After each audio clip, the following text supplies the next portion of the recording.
We will now hear a question from Billy Vegas of Abante Politico. Attorney, magandang hapon po. Attorney, hingi lang po ako ng reaction doon sa sinabi ni Senator Amy Marcos. Sabi po niya, bakit ako na senador ang hinahanapan mo ng aksyon? Yung amo mo dyan nakatira, bakit hindi mo tanungin? Lahat kayo sa akin nakatingin. Sana ako na lang ang nagpresidente. Una, bilang senador, kasama din naman sa tungkulin niya yung pagbalangkas ng budget ng bansa. Galing sa House, papunta sa Senate. Kaya nung kinwestiyon niya kung ano yung nangyayari sa pangangalaga ng San Juanico Bridge, sinagot lang natin na alam ko, sigurado ako.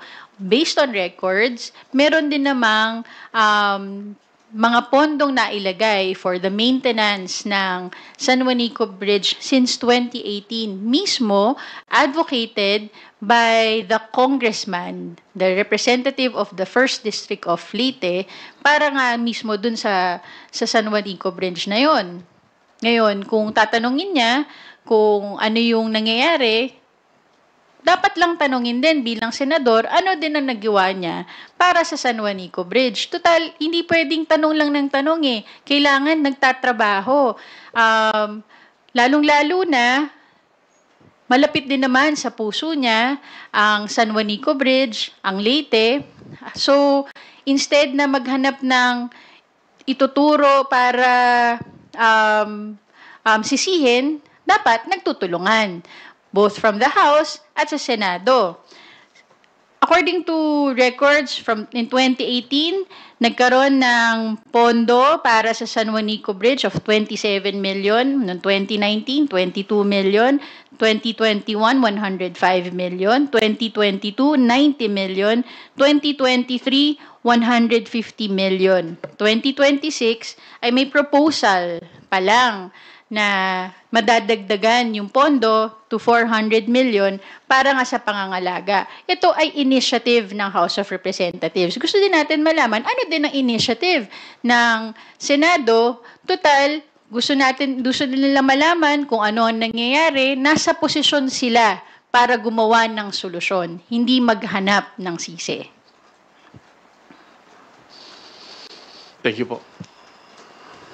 Thank you, Billy. Is Mela Lismoras from PTV4. Hi, ma'am. Follow up lang po kay Ate Vivian kanina. Sabi nyo, hindi ang House ang complainant. So, sino po dapat yung complainant, ma'am? Well, the Ombudsman can initiate investigations on their own.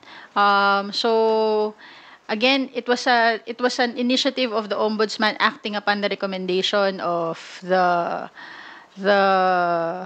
House Committee. So, yun ang kaya kong sagutin sa ngayon. Opo. And ma'am, follow up lang po dun sa video statement nyo kagabi. Sabi nyo, pakiusap lang sa tagapagsalita ng Senado, huwag sanang lituhin ang publiko, huwag gawing dahilan ng isang clerical detail para ipasa ang sisi sa Kamara. Can you just further elaborate po? Mukhang kasing gustong gamitin ng ating spokesperson ng impeachment court na dahilan yung pag-serve ng entry of appearance that was unlabeled, untitled when it was sent here sa House of Representatives. Hindi 'yon ang pwedeng maging cause ng delay. Again, as I said, the entry of appearance is not a requirement for the impeachment trial to proceed. Ang obligasyon, ang duty ng House of Representatives doon sa proseso ng impeachment trial ay nagampanan na natin.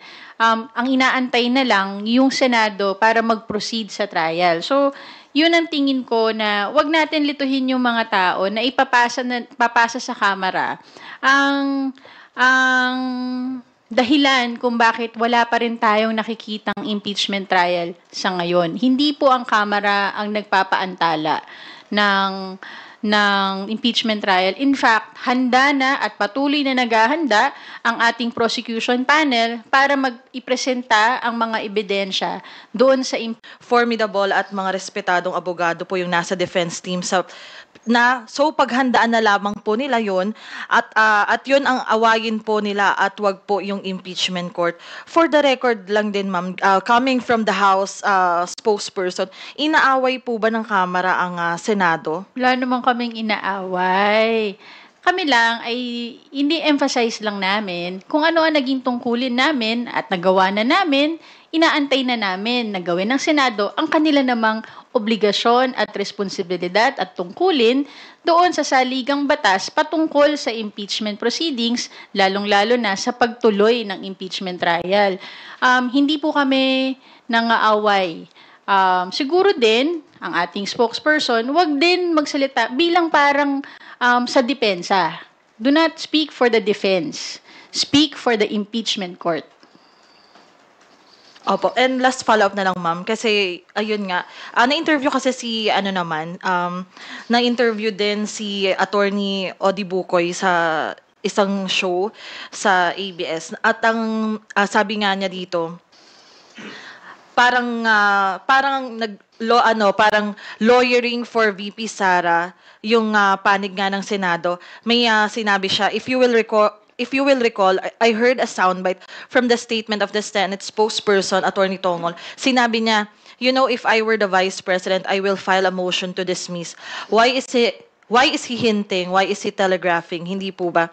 So ano po yung masasabi ng Kamara tungkol dito? At paano kaya to makakaapekto kung may mga ganitong stand yung Senate Impeachment Court? Paano ito makakaapekto sa prosekusyon? Siguro ang ating spokesperson ng impeachment court ay ini-echo lang yung, kasi as a spokesperson, you speak for the body that you are representing, no? So baka yun yung naririnig niya mula dun sa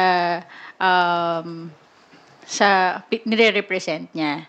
Kaya nga sinasabi natin, we want to see an impartial, transparent impeachment court na handa tanggapin ang ebidensya, handang pakinggan ang ebidensya at magdesisyon ayon sa ebidensya na kaya nating na ilalahad at ipepresent ng prosecution panel pag tinuloy na nila ang impeachment trial. Okay, thank you po. Thank you, Mela. Rose from UNTV. Good afternoon po, Attorney. Doon pa rin po sa directive ng Ombudsman. Nabanggit niyo po kanina na hindi po ang House ang complainant, pero bilang tumugon po yung Ombudsman sa recommendation ng House, Good Government and Public Accountability, your reaction? Kasi June 10 na ipasa, yun pong pag-approve ng plenary. June 17, na-receive ng Ombudsman yung committee report, and after 3 days, they acted upon it. Well, the Ombudsman should perform its duty, so we will see what will happen sa ginagawa nilang investigation. Tama rin po na doon po sa recommendation ng House po, nakalagay po yung various complaints na nire-recommend yung ma-file against the Vice President and her staff. Tama po ba? Ano nga po yung charges na yun? Basahin ko nasa yung recommendations nasa paragraph 10, subparagraphs A to H. Again, this is not just for the Ombudsman to initiate. We furnished all other agencies, so kung sino yung mas appropriate agency to conduct their investigations, ito sila. Letter A, technical malversation under Article 220 of the Revised Penal Code against Vice President Sara Duterte, SDOs Ms. Acosta and Mr. Fajarda in relation to Article 217 on the presumption of malversation for having used confidential funds for purposes other than for confidential activities. Paragraph B, falsification under Article 171 of the Revised Penal Code for making it appear that funds were disbursed to actual individuals where acknowledgement receipts were questionable, ink, penmanship, and existence of the recipients. Letter C, paragraph C, use of falsified documents under Article 172 of the Revised Penal Code, evident in the use of the falsified acknowledgement receipts.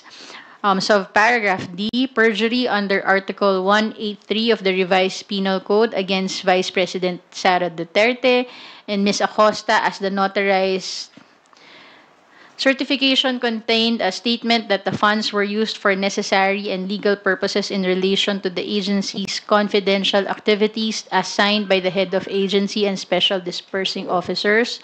Bribery under Article 210 and 211 of the Revised Penal Code against Vice President Sara Duterte and Attorney Fajardo being the individuals who offered the white envelopes containing money other than salaries to employees of the Department of Education, corruption of public officers under Article 212 of the Revised Penal Code against DepEd employees involved in the illegal disbursement and improper liquidation of subject confidential funds. Paragraph G, plunder under Republic Act 7080 against Vice President Duterte, DepEd officials, Mr. Fajardo, Attorney Fajardo, Major General Mempin, Lieutenant Colonel Nolasco, Colonel Lachica, Yusek Sevilla, and OVP officials, Attorney Lopez, Mr. Ortonio, Ms. Acosta, Colonel Lachica, and John Doe for amassing at least 50 million pesos in public funds, while the confidential funds misused amounts to 612.5 million. And the wheel of conspiracy in Arroyo versus People has been established during the committee hearings. And finally, subparagraph H, betrayal of public trust and culpable violation of the Constitution. Yeah. Ma'am, is it correct to say na yung mga evidence na nakalap ng good government with regards to this charges, same din po yung attachment ng House Prosecution Panel sa impeachment trial? I cannot answer that. I do not know. I have no personal knowledge on the pieces of evidence that will be presented in the impeachment trial. But are you looking forward to na mapapanagot si VP Sara and yung mga sangkot dun sa misuse, alleged misuse ng confidential funds, hindi man sa impeachment court pero sa hukuman? Dapat ang mga public officials na may misuse of public funds ay mapanagot.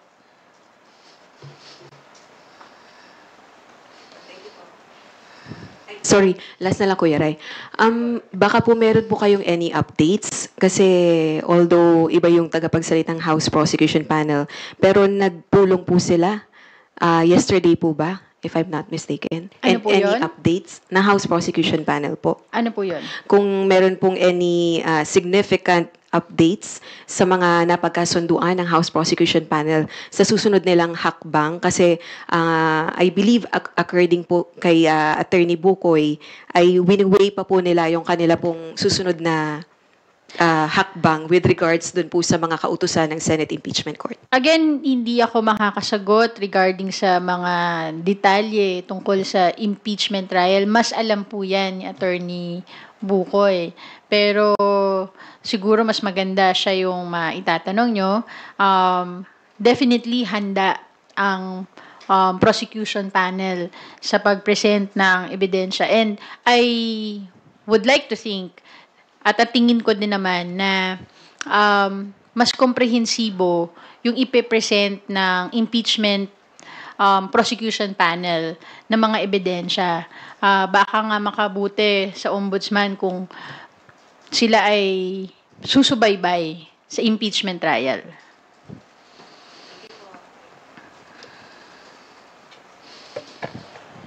Thank you, Rose.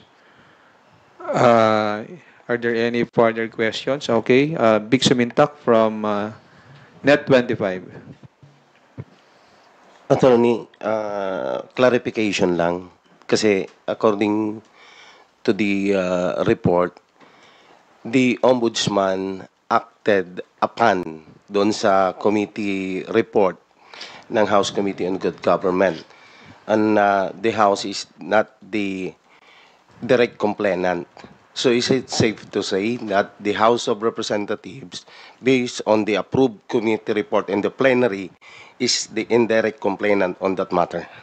I cannot answer that at the moment. I want to study further yung ang ibig sabihin nung nilabas ng ombudsman.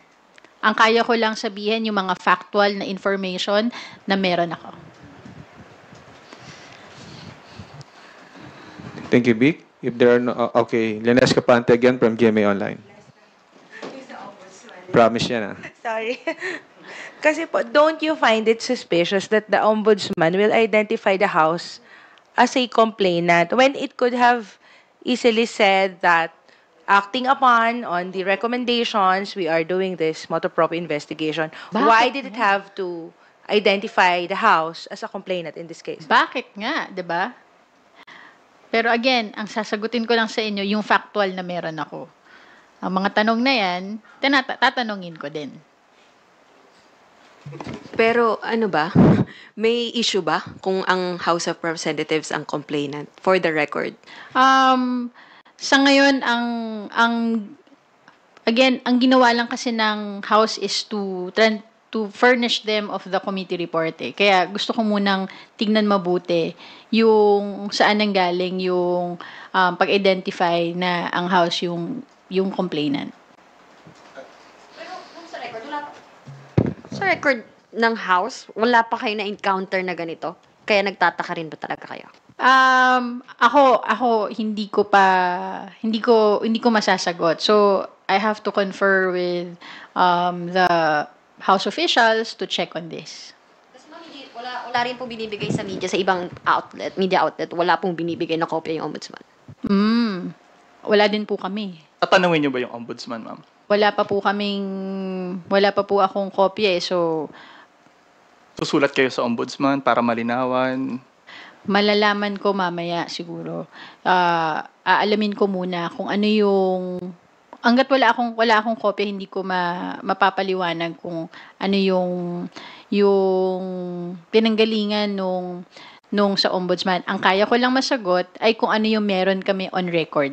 But what was running through your mind when you saw that document? Kasi kanina when Nasel was asking you, bakit nga? So, ano po yung nasa isip niyo na nabasa niyan? Well, ano yung gusto mangyari dun sa investigation siguro, pero sa ngayon kailangan ko munang tignan mabuti kung saan nanggaling yung paglagay ng kung ano for my personal consumption po ito kung paano nailagay ang House as the complainant. Ma'am, another clarification. Since the ombudsman, inilagay nila as complainant on their motu proprio actions regarding the committee report, na according to you, as of this time, hindi kayo complainant. May pinopoint yata, if I'm not mistaken, Nasel, na suspicious ba yun? Dahil baka ang House, because of the pending impeachment against the Vice President, forum shopping. Kaya inuulit ko, hindi ang House ang nag-initiate ng complaint. We transmitted the committee report that was adopted by the plenary to the ombudsman. Again, I can only give you factual information as of the moment. One last point, ma'am. Hindi ba kayo nagdududa na Ombudsman Martires was Duterte appointees at saka retirable na siya, tapos now he is doing this, na medyo lahat kayo na surpresa din? No comment. Pero ma'am, nakausap niyo na sina Kong Chua and other Kongs na member ng Good Government Committee. Nagulat din ba sila? Nagtataka rin ba sila? As far as Congressman Joel Chua, wala siyang final na complaint.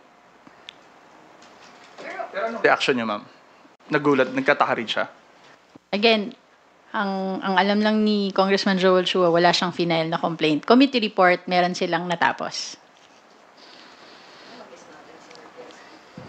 Okay, okay with that, we're now wrapping up and conclude. Before we conclude, may question Feeling ko pa? wala na. Suspicious or no? No comment on that at the moment. Okay, pakinggan na po na. You were raising questions then kanina earlier, ma'am. Again, that's for my own consumption. Bakit nga? Pero again, no comment on the question if it's suspicious. No comment eh. I can only answer factual information at the moment. Vivian Julia from ABS-CBN2 for today's first question. Good afternoon, ma'am. The Office of the Ombudsman has ordered Vice President Sara Duterte and other officials to respond to the plunder, technical malversation, bribery, and corruption cases recommended by the House of Representatives over her alleged misuse of confidential funds. Nag-file po ba ng reklamo ang House of Representatives? Kailan po ito? At ano po ang implikasyon nitong kaso sa Ombudsman sa impeachment case ni Vice President? Una-una, we have not received a copy of the said order to file a counter affidavit. Ako personally, I've learned about it through the reports, and I've seen it on social media. What I can confirm to you is that the plenary adopted the report of the Committee on Good Government and Public Accountability on June 10. And then the committee report was furnished to the Ombudsman they received it on June 16. Nita. So it appears that the Ombudsman acted upon the recommendation of the committee. What I know is that the House or the committee itself did not file any complaint, but it appears that the Ombudsman acted upon the recommendation of the committee. Pag ganun po ba ang complainant, House of Representatives and Good Government? Dun sa ano kasi sa heading ng nakita ko nakalagay yung committee eh. I still have to read about it and review my limited knowledge of the legal processes, no? Pero I will get back to you on that. On your question on kung ano ang implikasyon nito sa impeachment, hindi ko pa rin yan masasagot. We have to talk with the yung legal and also the panel of prosecutors. But just the same, dapat magtuloy-tuloy pa rin ang impeachment trial. Pero hindi naman po ito mai-consider na forum shopping, kung baga. Unang-una, hindi ang House ang nag-file ng complaint. So, ang in-initiate lang ng House ay yung impeachment trial through the transmission of the articles of impeachment. The committee report, the action of the Ombudsman was upon the recommendation of a committee report from the House of Representatives. So, we are looking forward pa rin for the impeachment trial to proceed. Ma'am, meron din pong statement si Representative Erwin Tulfo regarding the possibility of refiling the impeachment complaint in the 20th Congress. Parang meron daw po siyang narinig na ganong usap-usapan. Can you confirm po if merong ganun pong plano? Saan kaya niya narinig? Kasi ako nandito din ako, wala akong naririnig. The House transmitted the articles of impeachment already. We are awaiting for the Senate to act on its duty to proceed with the impeachment trial. That is what we are focusing on. And sa position po ba ng House, kailangan pa ng refiling? Bakit po or bakit hindi? Ngayon, ang tinututukan ng House through the prosecution panel is the preparation of the impeachment trial on the articles of impeachment that was already transmitted by the House of Representatives. Thank you po. Thank you, Bibian. Lines Capanti from GMA Online is now recognized.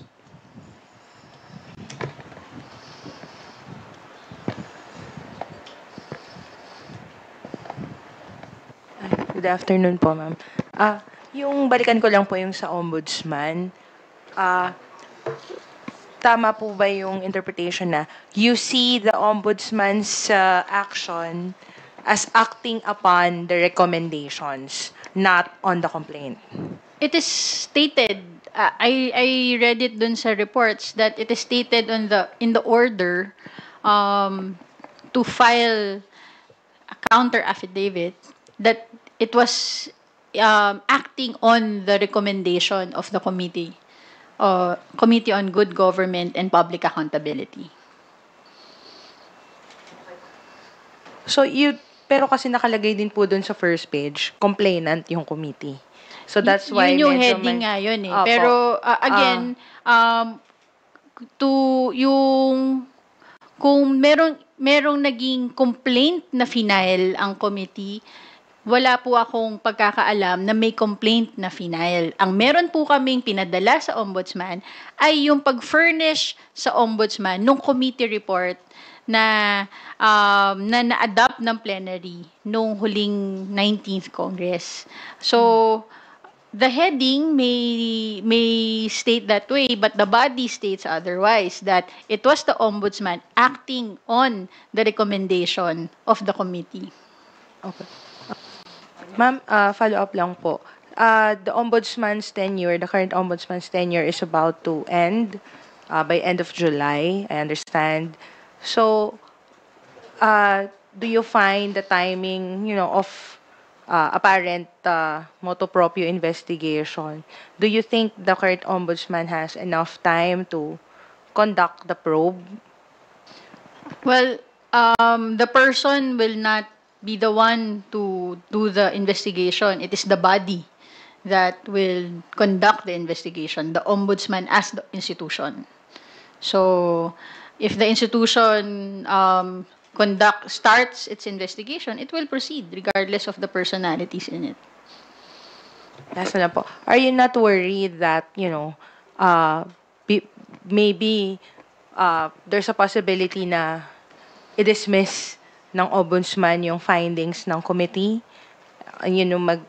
Mag-release sila ng ruling na this has no basis even before the impeachment trial could proceed? The recommendation of the committee, naniniwala naman din ako na nung naglabas sila ng recommendation na yon ay meron silang sufficient evidence to make that recommendation from the hearings that they conducted. So, I will leave it at that. Again, wala pa kaming kopya nung order. So, hindi ko rin masasagot yung ibang matters tungkol dun sa issue ng ombudsman. Thank you, Linesca. Isa Bendaño Umali from GMA DCBB. Please proceed with your questions. Magandang hapon po, Attorney. Your reaction lang po kasi bumiyahe po si Vice President Sara Duterte papuntang Australia at kabilang daw po sa itinerary niya, sasama siya or makikilahok siya dun sa rally, Free Duterte Now. So ano pong reaction dito ng House? Thank you po. Sarah all. Pero alam nyo, hindi ko alam kung if that is an official travel or if it's a personal travel, but lagit-lagi bilang halal na opisyal na bayan, yung oras mo na ginugugol sa loob at labas ng ating bansa, at ito man ay pang personal o opisyal, dapat para sa taong bayan, hindi sa personal na interes. Para hindi nasasayang ang tiwala, ang pondo, at binigay na mandato ng Pilipino sa atin.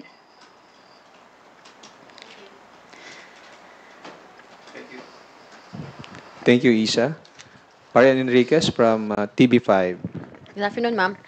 Sorry, Ma'am, I just have to ask. Kasi has this always been the practice? Like yung questions about the ombudsman filing na ang complainant daw ay ang good government. Kasi I don't know kung ano yung nangyari doon sa Quadcom report na nirekomendahan din na filean po ng crimes against humanity paglabag daw po sa Republic Act 9851. Sina former President Rodrigo Duterte, De La Rosa.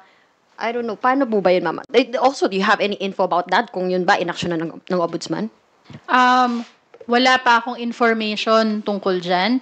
Ang alam ko lang, dun sa recommendation ng Committee on Good Government, may listahan naman ng mga recommendation of criminal, civil, and administrative cases.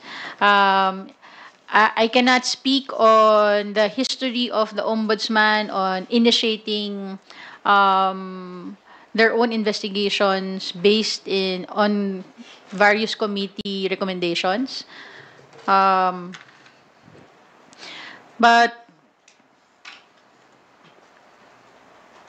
we will tatandaan natin, hindi lang ang ombudsman ang na-furnish ng committee reports. All other agencies, katulad ng Department of Justice, I think DBM was also furnished. So, different agencies may initiate their own investigations on the matter based on the recommendations of a particular committee. Thank you. Ma'am, would like to ask, though ilang beses na rin to naging topic at paulit-ulit na, kasi meron din ulit statement si Majority Floor Leader Senator Francis Tolentino na sinasabi niya raw po yung impeachment complaint, itong impeachment case against Vice President Sara Duterte, it dies, lapses, terminates with the lifespan of the 19th Congress. Forthwith is the command to the 19th Congress daw. Sabi niya, show me a constitutional instruction giving them the mandate to continue, show me where we can find the words carry over. What can you say about this, ma'am? Very clear, well, mukhang dissenting opinion po yung binibigay ni Senator Tolentino. Nakalagay naman sa Constitution ang obligasyon, ang duty ng Senate is to try and decide. Totoo na walang nakalagay to carry over, pero hindi rin sinabi na matitigil siya pag natapos ang session. We have to remember the Senate is a continuing body kung tutuusin. So, if there's an institution that can continue their duties beyond the sessions, the Congress, mukhang ang Senate din yun. Again, the House maintains its position that the Senate may try and decide the impeachment proceedings. Tuloy-tuloy po ito. Walang tigil. Hanggang matapos ang pag-present ng ebidensya, matapos ang pagkakataon ng depensa na mapagtanggol ang kanyang sarili, hanggang matapos yung pagkakataon ng mga senator judges na mag-decide dun sa merits ng kaso. Mambalikan ko lang po what you mentioned earlier. You said, do not speak for the defense, speak for the impeachment court. I think this was regarding to spokes tungkol ng impeachment court. You also reacted on yung sinabi po ni Spokes Bukoy doon nga kay against Tonggol. Sabi mo, as a spokes, you speak for the body that you are representing. Yun yung tingin ni Attorney Bukoy. Kayo rin po ba? Tingin nyo, yun yung ginagawa ni Tonggol? He's speaking for the defense team. Well, yun yung lumalabas dun sa pag-question niya eh. In fact, yung I think nabanggit din to ni Attorney Bukoy, yung hindi pagtanggap ng House dun sa dokumento na walang kahit na anong nakalagay na label, wala naman kaming narinig mula sa defense team. Ang sumita ay ang spokesperson. So, hindi naman, in normal courts, hindi naman i-call ng court pag hindi tinanggap ng isang party yung entry of appearance. So, again, wag ipasa sa kamera yung paninisi na lalong-lalo na for an entry of appearance, yung hindi pagtuloy. Kasi yun yung ini-insinuate niya na dahil hindi natanggap ng House, nadadagdagan yung pagkaantala. Hindi naman din yun. Alam naman natin na hindi yun dahilan. Thank you, ma'am. Thank you, Marian. Okay. Meron pa? Next week Happy daw. Friday. Happy Friday. Ma'am, baka may pangwakas na. Sa media briefing ngayon, madaming nasagot pero mukhang mas maraming tanong. We are looking forward to next week. I hope we can have more answers by then. Thank you very much and have a good weekend, everyone. Thank you, House Committee, House of Representatives spokesperson, Attorney Princess Abante, for joining us today. To everyone